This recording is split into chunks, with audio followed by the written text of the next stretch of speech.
இந்த கல்லை பாருங்க எப்படி செதுக்குனாங்கன்னு தெரியல. டிஃப்ரெண்டா செதுக்கியிருக்காங்க. உள்ள ஒரு கை போற மாதிரி இருக்கு. 3000 வருஷமா உயிரோடு இருக்குங்கிறது வந்து பெரிய விஷயம். அது என்னன்னா ஒரு கடவுள் சக்தியில என்னன்னா நம்ம நினைச்சுக்கலாம். ராமநாத சேதுபதி அவரோட சிலை தான் நம்மளை வரவேற்குது. ரங்கொலி சேர் விண்ணாகி மண்ணாகி இத்தனைக்கும் வேறாகி கண்ணார் அமுதவுமாய் நின்றார் கடல்வாடி பெண்ணே இப்போ முதல் வாய்ந்து அதே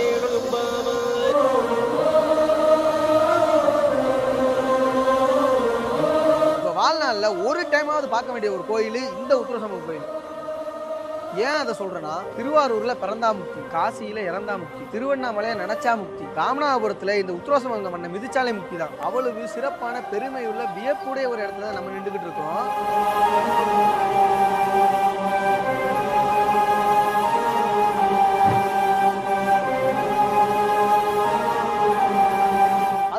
இந்த கோயிலுக்கு ஏன் உத்திரகோச மங்கைன்னு பேர் வச்சாங்க? அது கூட ஏன் இங்க மங்களநாத சுவாமின்னு பேர் வச்சாங்க? மங்களநாத சுவாமி வேற என்ன சாமி வேணா வச்சிருக்காங்க, ஏன் மங்களநாத சுவாமின்னு பேர் வச்சிருக்காங்க? இந்த கோயிலோட சிறப்பு என்ன, இந்த கோயில்ல என்னென்னலாம் இருக்கு, இந்த கோயிலோட வரலாறு என்ன அப்படிங்கறத இந்த வீடியோல நான் ஃபுல்லா சொல்ல போறேன். ஸோ இந்த வீடியோ ஸ்கிப் மட்டும் பண்ணாம ஃபுல்லா பாருங்க.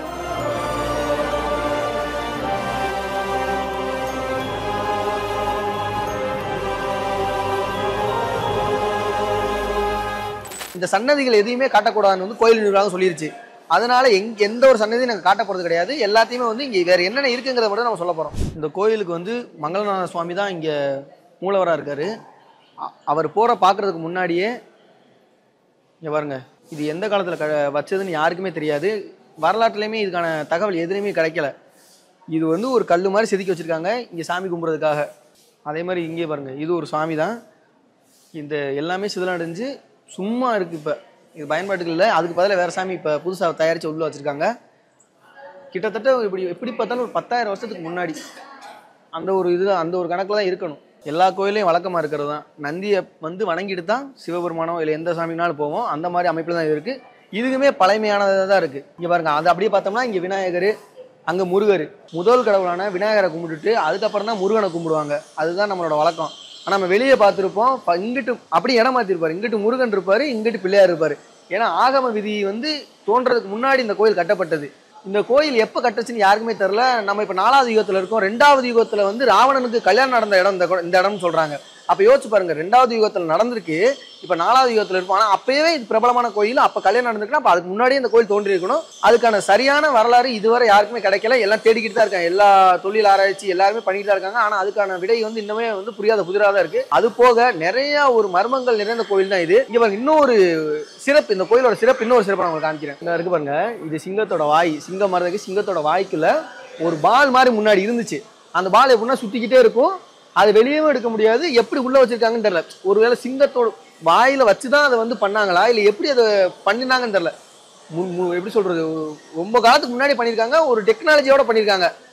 அதை வச்சு சின்ன பசங்களாம் விளையாண்டுக்கிட்டு இருந்தனால இப்போ என்ன பண்ணிட்டாங்கன்னா அதை வெளியே எடுத்துட்டு இப்போ உள்ள இதுக்கு மாதிரி சும்மா அது பால் வந்து சுட்டாம அதை வந்து ஃபிக்ஸ் பண்ணிட்டாங்க. இப்போ இந்த கோயிலோட கருவறையை புதுப்பிக்கிறதுக்காக 2 கோடி ரூபாய் செலவுல வந்து புதுப்பிச்சிருக்காங்க. அதுக்காக ஃபண்டு ஒதுக்கணும் வந்து வசந்தகுமார் அப்புறம் வந்து தமயந்தி அப்படிங்கிறவங்க தான் ஃபண்டு கொடுத்துருக்காங்க. அதை வந்து ஒரு கல்வெட்டா போட்டிருக்காங்க. நம்ம அதை தாண்டி உள்ள வந்தோம்னா இந்த சைடு பிரம்மா இருக்காரு, அங்கிட்டு விநாயகர் இருக்காரு. விநாயகருமே ஒவ்வொரு இடத்துலையும் ஒவ்வொரு வடிவத்திலாம் வச்சிருக்காங்க. இங்க நம்ம பிரம்மா எதுக்கு வச்சிருக்காங்கன்னா, பிரம்மாவுக்கும் ராமநாதபுரத்துக்கும் அதாவது இந்த கோயிலுக்குமே நிறைய கதைகள்லாம் இருக்கு. அதை உங்களுக்கு ஒன்று ஒன்றா சொல்றேன்.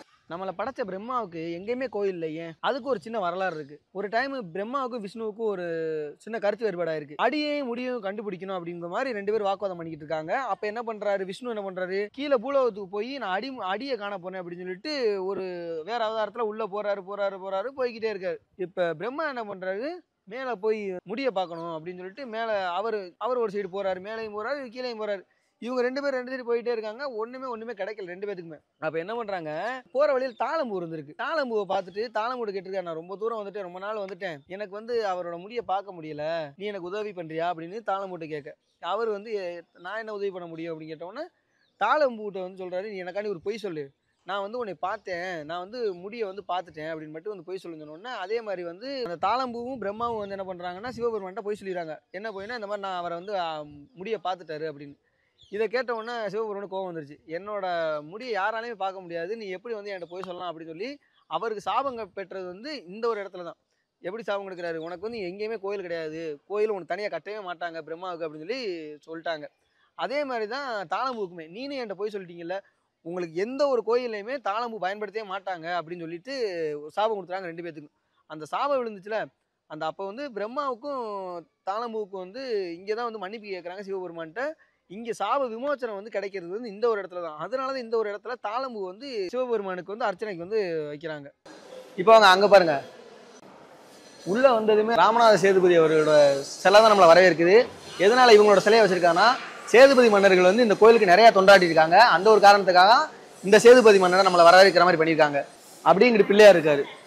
இதுல வந்து பிள்ளையார் வந்து மூஞ்சல் உட்காந்த மாதிரி அந்த ஒரு வடிவத்தில் வச்சிருக்காங்க. இங்க 63 நாயன்மார்களோட உருவ சிலையும் அதுக்கான பேரு, அவர் எப்ப ஆவணி மூலம் மார்கழி சுவாதி அப்படிங்கிற மாதிரி ஒரு காலத்தோட பேரையும் சேர்த்து வரிசையா வச்சிருக்காங்க, வரிசைப்படுத்தி வச்சிருக்காங்க. அங்க பாருங்க 63 பேரோட உருவ சிலையும் இருக்கு. இது அவங்களோட சிலையா இல்லையாங்கிறதுலாம் நமக்கு தெரியல.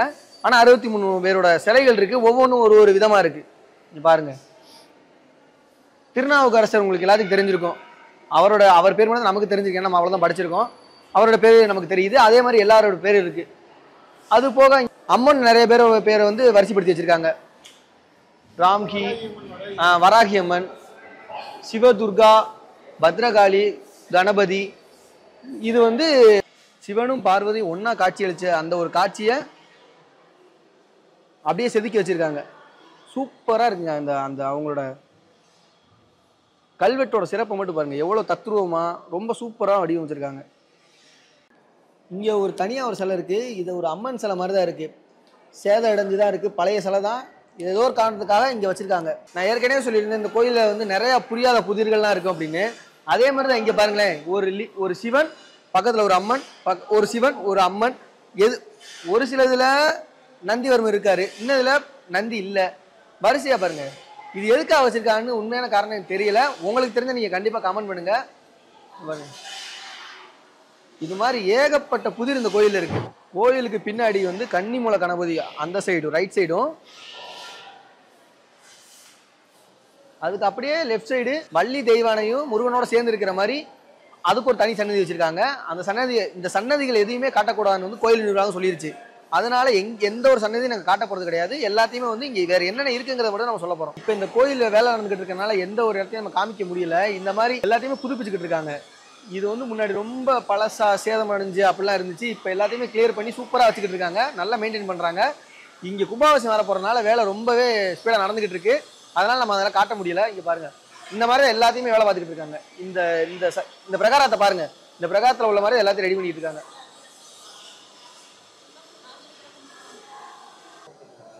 இந்த கல்லை பாருங்க எப்படி செதுக்குனாங்கன்னு தெரியல, ரொம்ப டிஃப்ரெண்டா செதுக்கியிருக்காங்க. உள்ள ஒரு கை போற மாதிரி இருக்கு, இதை செதுக்கியிருக்காங்க. உள்ள ஒரு பூவும் செதுக்கியிருக்காங்க. இது எப்படி செதுக்கிட்டு எப்படி இது வச்சாங்கன்னு தெரியல. பாருங்க, எல்லாமே இங்க வந்து ஒரு மர்மமா தான் இருக்கு. எதை தொட்டாலுமே. இந்த சிலை எல்லாமே இப்போ வச்சிருக்காங்க. இந்த சிலையுமே ரொம்பவே சூப்பரா வந்து வடிவமைச்சிருக்காங்க. பாருங்க, இது ஏதோ சேதுபதி மன்னரோ இல்லை ஏதோ காவக்காரர் அந்த மாதிரி சொல்லுவாங்கல்ல, அவங்களோட இதுதான் அது. இங்க ருத்ராட்சம்லாம் அப்படியே செதுக்கியிருக்காங்க. ருத்ராட்ச கொட்டை, அதுக்குள்ள ஒரு போட்டுக்க மணி, எல்லாமே ரொம்ப தத்ரூபமா வடிவமைச்சிருக்காங்க.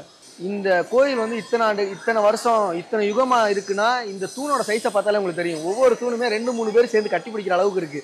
அந்த அளவுக்கு இருக்கு ஒவ்வொரு தூணும். அப்போ தூணுக்கு மட்டும் எங்க இருந்து கல் கொண்டு வந்தாங்க, எப்படி கொண்டு வந்தாங்கலாம் தெரியல. ஆனா ரொம்ப அற்புதமா கட்டியிருக்காங்க. அந்த காலகட்டத்திலனா ஒரு எப்படி சொல்றது, 100-200ன்னு போகாம ஒரு 20-30 வருஷத்துக்கு முன்னாடிலாம் இந்த ஒரு இடத்துல பல்லாக்கெல்லாம் தூக்கிட்டு வந்து இங்கே தான் வைப்பாங்களாம். அதுக்கான அந்த கல் தான் இது, பழமையான கல். 20 வருஷம் வர யூஸ் பண்ணிட்டு இருக்காங்க. இப்போ ஒரு 5 வருஷம் 10 வருஷமா தான் யூஸ் பண்ண முடியாமல் போயிருந்திருக்கும். பார்த்தாலே தெரியுது. ஆட்டு உரல்,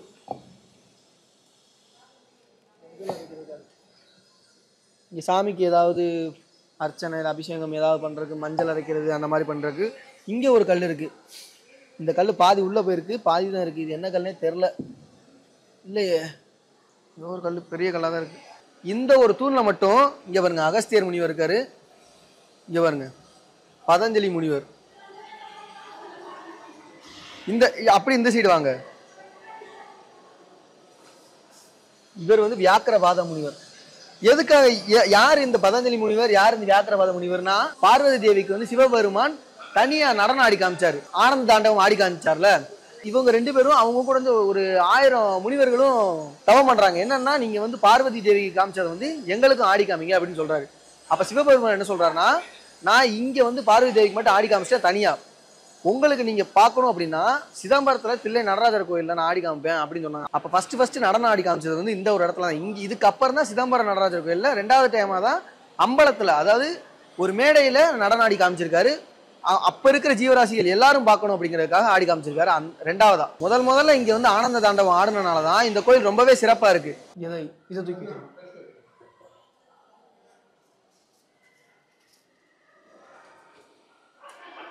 எவ்வளவு வீட்டா இருக்கு, தூக்கலாமா?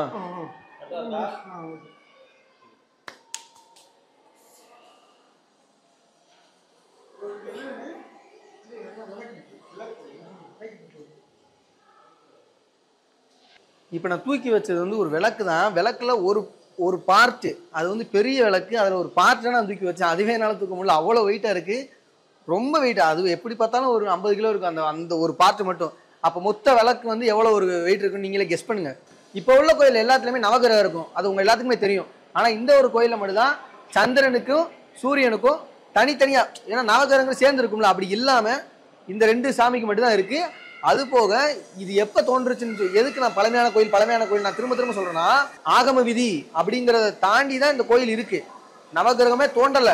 நான் ராஜராஜ சோழன் கட்டின எல்லா கோயிலையுமே பாருங்க, அது வந்து ரொம்ப பழங்காலத்து கோயில் நம்ம சொல்லிக்கிட்டு இருக்கோம்ல, அவர் கட்டும் போதுமே வந்து நவகிரகம் வச்சுதான் கோயில் கட்டியிருக்காரு. அதுக்கு முன்னாடி அப்ப கட்டினாலதான் இது பழமையான கோயில், பெருமைமிக்க கோயில் அப்படின்னு நம்ம சொல்லிக்கிட்டு இருக்கோம். இதுவும் ஒரு ரீசன். இது என்னன்னு பாத்தீங்கன்னா, ஒரு சங்கிலி மாதிரி கட்டியிருக்காங்களா, அது சங்கிலி இங்க இருந்து பார்க்கும்போது சங்கிலி மாதிரி தான் தெரியும், ஆனா அது சங்கிலி கிடையாது, கல்லுலயே சங்கிலி மாதிரி கட்டியிருக்காங்க. பாருங்க எவ்வளோ ஒரு பிரம்மாண்டம் பாருங்க, எவ்வளவு சிறப்பானது பாருங்க. இது எல்லா கோயிலையும் இருக்காது. இது எப்படி பண்ணாங்கன்னு தெரியல. இவ்வளவு உயரத்துல ஒரு கல்லை வளைச்சு கட்டியிருக்காங்க. இது முன்னாடி ரொம்ப தூரத்துக்கு இருந்துட்டு நினைக்கிறேன். இப்போ வந்து ஒரு 3 வருஷம் 4 வருஷம் தான் இருக்கு. அதை சுற்றி நிறைய சின்னங்கள் பொறிக்கப்பட்டிருக்கு. எப்படின்னா ஒரு மயில், அப்புறம் யானை, குதிரை, அந்த மாதிரியான சின்னங்கள்லாம் சுற்றி இருக்கு. ஒரு 10-12 இருக்கு. உண்மையாகவே இது வந்து பிரம்மாண்டத்தின் உச்சம் தான் சொல்லணும்.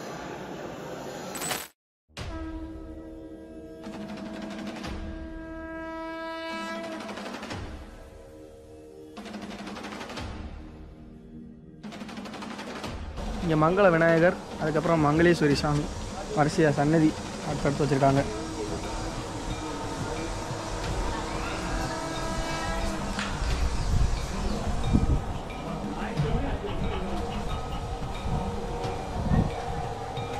அங்கே மங்களநாதருக்கு வந்து தனி கோபுரம், தனி நந்தி, தனி கொடிமரம், அதுக்கப்புறம் தனி சன்னதி. அதே மாதிரி தான் இங்கே மங்கள நாயகிக்கு வந்து அதே மாதிரி வந்து தனி கோபுரம், தனி நந்தி, தனி கொடிமரம், தனி சன்னதி தனியாகவே வச்சுருக்காங்க. நம்ம இப்போ அம்பாலை பார்க்க போவோம். இப்போ இந்த இடத்துல வந்து ஃபுல்லாக கம்ப்ளீட் பண்ணிட்டாங்க. இந்த இடத்த பாருங்களேன் எப்படி இருக்குன்னு. இதை யோசிச்சு பாருங்கள், இது முடிஞ்சிருச்சு, எல்லாமே சூப்பராக இருக்குது பார்க்கும்போது. இதே இந்த கோயில் ஃபுல்லாக முடிஞ்ச எப்படி இருக்குன்னு நீங்கள் கற்பனை பண்ணி பாருங்க. சூப்பராக இருக்குது. இப்போ இந்த இடத்துல ஃபுல் ஒர்க்கும் கம்ப்ளீட் பண்ணிட்டாங்க. இந்த கலர் பெயிண்டிங் எல்லாமே சின்ன ஒர்க்கு கூட முடிச்சிட்டாங்க. சூப்பராக இருக்குது. இதே மாதிரி இந்த கோயில் ஃபுல்லாகவே புதுப்பிக்க போகிறாங்க, கும்பாபிஷேகம் வைக்க போகிறாங்க. இதெல்லாம் முடிஞ்சிருச்சுன்னா இந்த கோயிலோட பிரம்மாண்டம் எப்படி இருக்குன்னு நீங்கள் கற்பனை பண்ணி பார்த்துக்கோங்க. அவ்வளோ சிறப்பாக இருக்க போகுது இந்த கோயில்.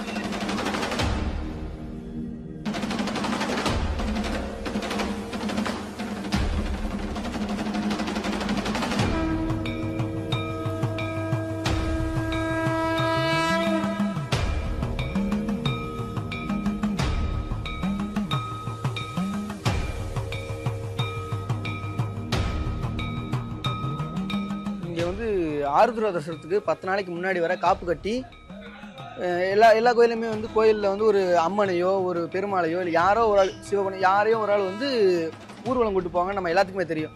ஆனால் இந்த ஒரு கோயிலில் மாணிக்க வாசகரை வந்து ஒரு ஊர்வலம் அந்த கோயிலை சுற்றி அங்கே இருக்கிற சிவனுக்கு வந்து காட்சி அளிக்கிறாங்க. எதனால அப்படின்னு கேட்டிங்கன்னா, சிவபெருமான் அவரோட உருவத்தை காமிச்சது மாணிக்க வாசகருக்கு மட்டும்தான். அவரோட சுயரூபத்தை, அவரோட உண்மையான உருவம் என்னங்கிறத காட்சி அளித்தது மாணிக்க வாசகர் ஒருத்தருக்கு மட்டும்தான் இந்த உலகத்திலேயே அப்படிங்கிறது நம்பப்படுது. இப்போ வர அவரை தான் வந்து அந்த தேர் மாதிரி கட்டி அப்படியே கூட்டிகிட்டு போய் பின்னாடி இருக்கிற சிவபெருமானுக்கு காட்சி அளிக்கிறாங்களாம். அதுக்காக தான் இங்கே ரெடி பண்ணிட்டு இருக்காங்க பாருங்க.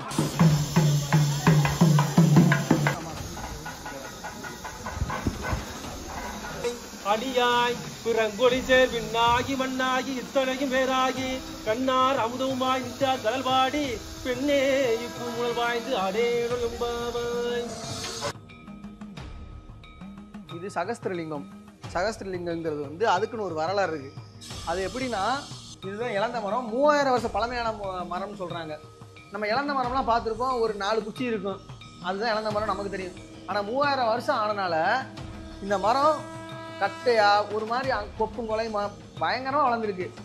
இந்த மரம் 3000 வருஷமாக உயிரோடு இருக்குங்கிறது வந்து பெரிய விஷயம். அது என்னன்னா ஒரு கடவுள் சக்தியில் என்னன்னா நம்ம நினச்சிக்கலாம். இவ்வளோ வருஷம் இருக்காது இழந்த மரங்களை பொறுத்தளவு. இந்த மரத்து அடியில் தான் சிவபெருமான் ஒரு குருவாக காட்சியளித்து ஒரு 1000 சீடர்கள் சிவனடியார்களுக்கு வந்து வேதத்தை சொல்லி கொடுத்துக்கிட்டு இருந்திருக்காரு. ராவணனுக்கும் மண்டோதரிக்கும் இந்த ஒரு இடத்துல தான் கல்யாணம் நடந்துச்சு. அந்த கல்யாணம் ஆனதுக்கப்புறமே ரொம்ப வருஷமாக குழந்தை இல்லாமல் இருக்காங்க. அப்போ குழந்தை வேண்டி இந்த தசையை பார்த்து இலங்கையில் தவம் பண்ணிக்கிட்டு இருக்காங்க மண்டோதரி. அப்படி தவம் பண்ணிக்கிட்டு இருக்கும்போது சிவபெருமான் என்ன பண்ணுறாருன்னா, நம்ம ஒரு குழந்தைய நம்ம காட்சி கொடுப்போம், யாருக்கு மண்டோதரி காட்சி கொடுப்போம்னு சொல்லிட்டு ஒரு யோசனை வருது. அதோட இங்கேருந்து ஸ்ரீலங்கா போகணுன்னு முடிவு பண்ணிட்டாரு.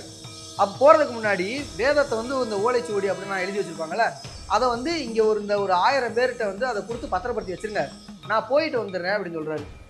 போகிறதுக்கு முன்னாடி ஒன்று சொல்லிட்டு போகிறாரு. எப்படின்னா, என்னை ராவணன் தீண்டிட்டான் அப்படின்னா நான் இங்கே ஒரு அக்னியாக நான் உங்களுக்கு காட்சி தருவேன் அப்படின்னு சொல்கிறாரு. இதை வந்து இந்த சிவனடியார்கள் எப்படி புரிஞ்சுக்கிறதுன்னு தெரியல. ஏன்னா அவர் சும்மா மொட்டையாக சொல்லிட்டு போயிட்டார்ல, ராவணனை தீண்டுனா நான் வந்து இங்கே அக்னியாக பிளம் எடுப்பேன், பிளம் எடுத்தால் நாங்கள் என்ன பண்ணணும் அப்படிங்கிறது வந்து அவர் சொல்லலை. அவர் பாட்டி சொல்லிட்டு போயிட்டாரு. அங்கே குழந்தைய காட்சி அளிச்சிட்டாரு. அதை மண்டோதரி வந்து கையில் வச்சிருக்காங்க. மண்டோதரிக்கு வந்து ஒரு ஐடியா தெரிஞ்சிருச்சு, இது வந்து இது ஒரு திருவிளையாடல் தான் அப்படிங்கிறது வந்து மண்டோதரிக்கு வந்து நான் அவங்களோட ரொம்ப சிவனடியார்ல சிவபக்தன்ல அப்படின்னு தெரிஞ்சிருச்சு. சரின்ட்டு கொஞ்சிக்கிட்டு இருக்காங்க. ராவணன் வந்துட்டாரு. ராவணன் வந்து அந்த குழந்தைய வாங்குறாரு. வாங்கி அவரோட கண்ணுக்கு மட்டும் குழந்தை வந்து கலர் கலராக மாறி மாறி தெரியுது.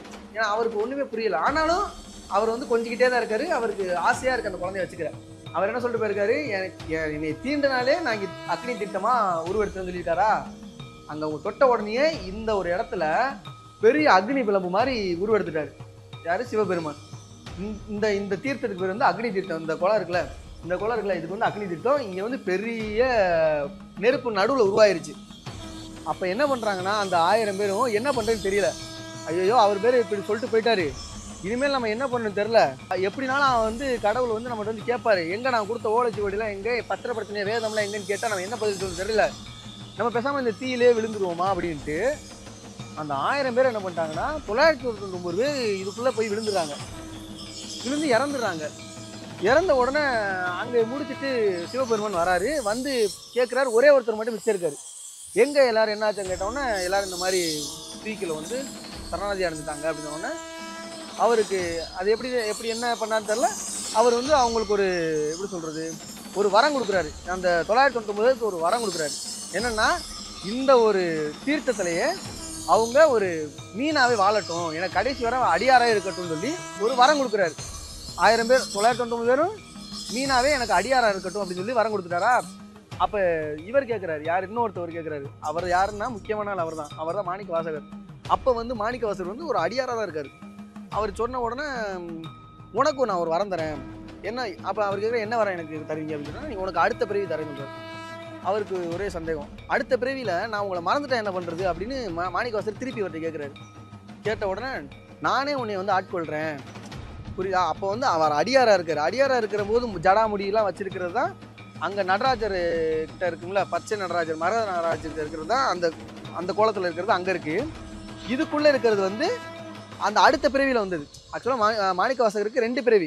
ஒன்று ஜடாமுடியோட ஒரு அடியானா இருக்காரு. அடுத்த தடவை என்ன பண்ணுறாரு, ஒரு புலவராகி மாணிக்கவாசகர் இது எழுதுகிறாரு, திருவாசகம் எழுதுகிற அளவுக்கு அடுத்த பிறவியில் தான் அது பண்ணுறாரு. இப்படி சொன்னோடனே அவர் அதே மாதிரி ஆட்கொண்டாரு. அதே மாதிரி அவர் சொல்ல சிவபெருமான் எழுதுனா திருவாசகம்னு நம்பப்படுது. அவரோட கையெழுத்து கடைசியாக சொல்லி முடிச்சதுக்கப்புறம் ஒரு கையெழுத்தில் வந்து அவரோட பேர் தான் எழுதிருக்கு அப்படிங்கிற மாதிரி சொல்கிறாங்க. அது மாதிரி அப்படி உருவானது தான் இந்த ஒரு இடம். அப்படி உருவானது தான் இந்த கதை. இந்த இடம் இருக்குல்ல, இந்த இடத்தோட பேர் இப்பயுமே அக்னி தீர்த்தம் தான். 1000 பேத்துக்கு சேர்ந்தது தான் இந்த ஒரு சகஸ்திரலிங்கத்தை உருவாக்கியிருக்கார் சிவபெருமான். இதுதான் இந்த கோயிலோட தலை விருட்சம். 3000 வருஷம் பழமையான இலந்தை மரம். இந்த இலந்தை மரம் 3000 வருஷம் ஆயிடுச்சுன்னு சொல்கிறாங்க. ஆனால் 3000 வருஷத்துக்கு மேலேயே ஆயிடுச்சு. நம்மளோட டெக்னாலஜியை வச்சு நம்ம தொல்பொருள் ஆராய்ச்சி எல்லாம் சொன்னவங்க வச்சு சொல்கிறது வந்து 3000 வருஷம் பழமையானது. ஆனால் அதுக்கு முன்னாடியே இந்த மரம் வந்திருக்கும், அதுக்கு முன்னாடியே இந்த கோயில் வந்திருக்கிறது தான் உண்மை.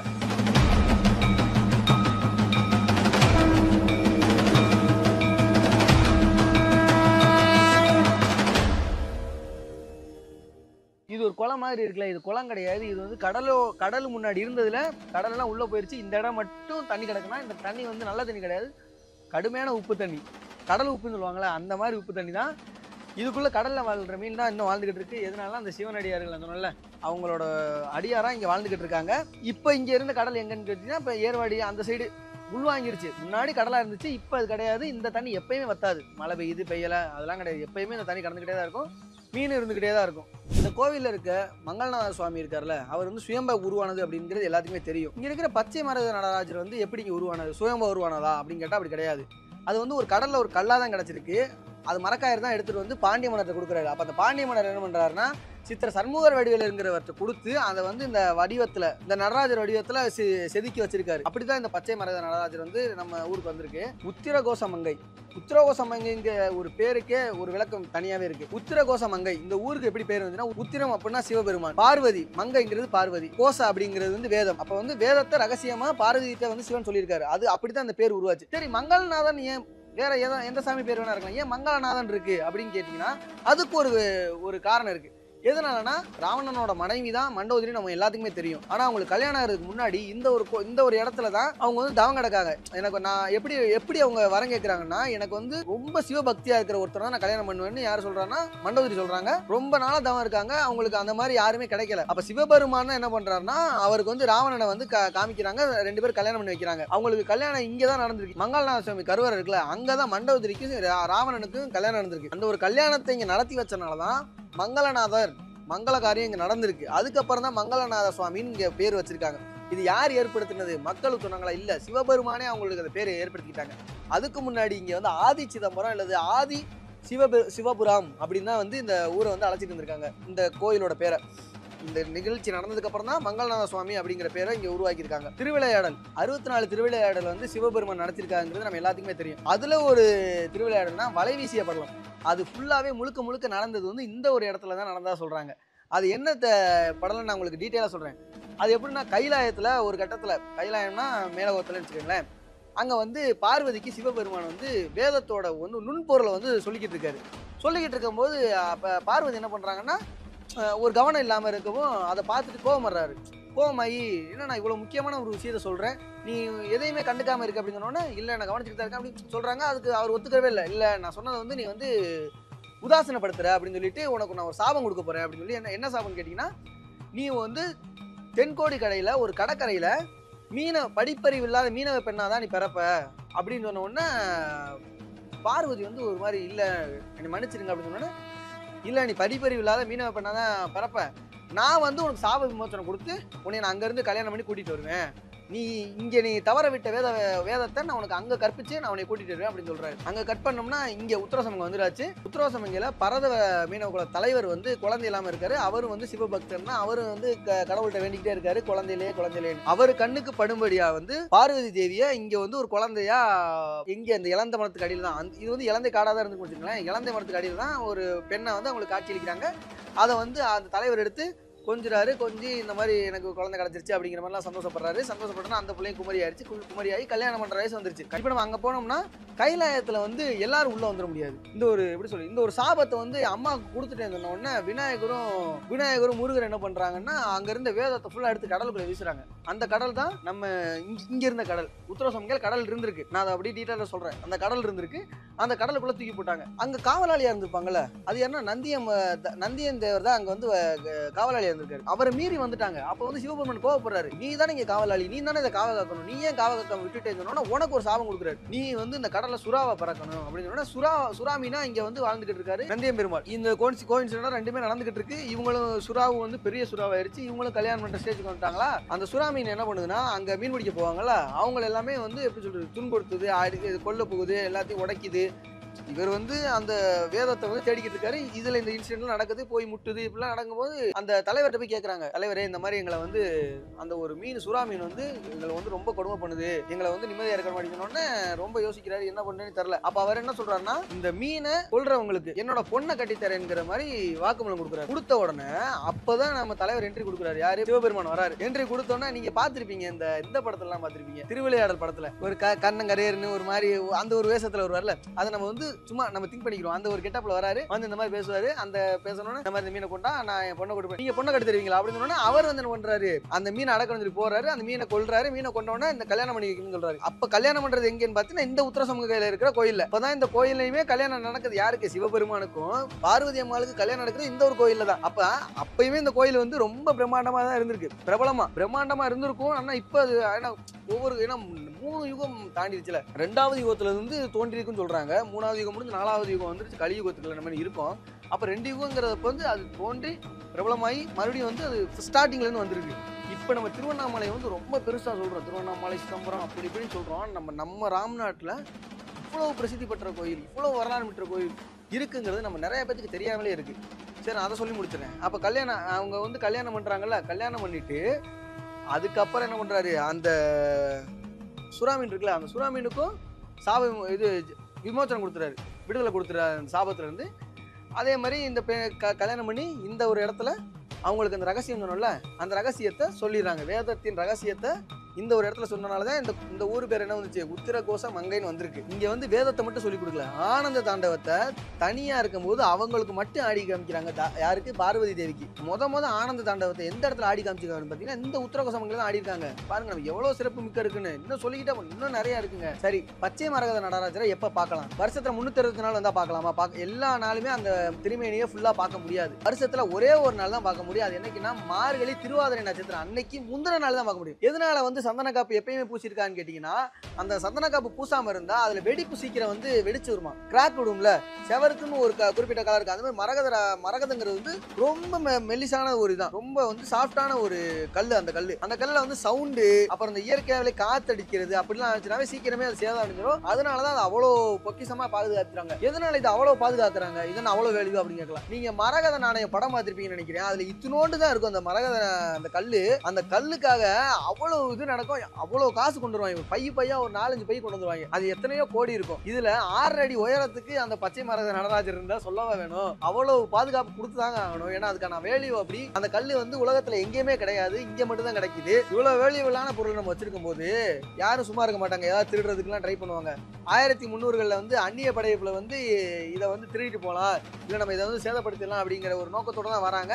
ஆனா அந்த நிழல கூட அவங்களால நெருங்க முடியல அப்படிங்கறத வரலாறு சொல்றாங்க. அதை வந்து தொட்டு கூட அவங்களால பார்க்க முடியல, அப்படியே வந்து ரிட்டர்ன் ஆகிட்டு போயிடுறாங்க. அந்த கல்லுக்கு வந்து அவ்வளவு பவர் இருக்கு, அவ்வளவு வேல்யூ இருக்கு. அந்த கல்லுக்கு நிறையவே பவர் இருக்கு, நிறையவே வேல்யூ இருக்கு. அப்படிப்பட்ட ஒரு இடத்துல நம்ம நின்று இப்ப பேசிக்கிட்டு இருக்கோங்கிறப்ப நம்ம ராம்நாட்டுல பிறந்திருக்கோம் அப்படிங்கிறது ஒரு பெருமையாவும் இருக்கு, ஒரு திமிராவும் இருக்கு. ஆருத்ரால என்னென்னலாம் பண்ணுவாங்க, எப்படி இப்படிலாம் இருக்குங்கிறத நான் ஒரு முழு வீடியோவே உங்களுக்கு நான் கொடுக்குறேன். அதை நீங்க பார்க்கணும்னா கண்டிப்பா ராம்நாட் டெக் சேனலை சப்ஸ்கிரைப் பண்ணிக்கிங்க, பெல் ஐகானை கிளிக் பண்ணுங்க. அப்ப நாங்க போற வீடியோ உங்களுக்கு வரும்.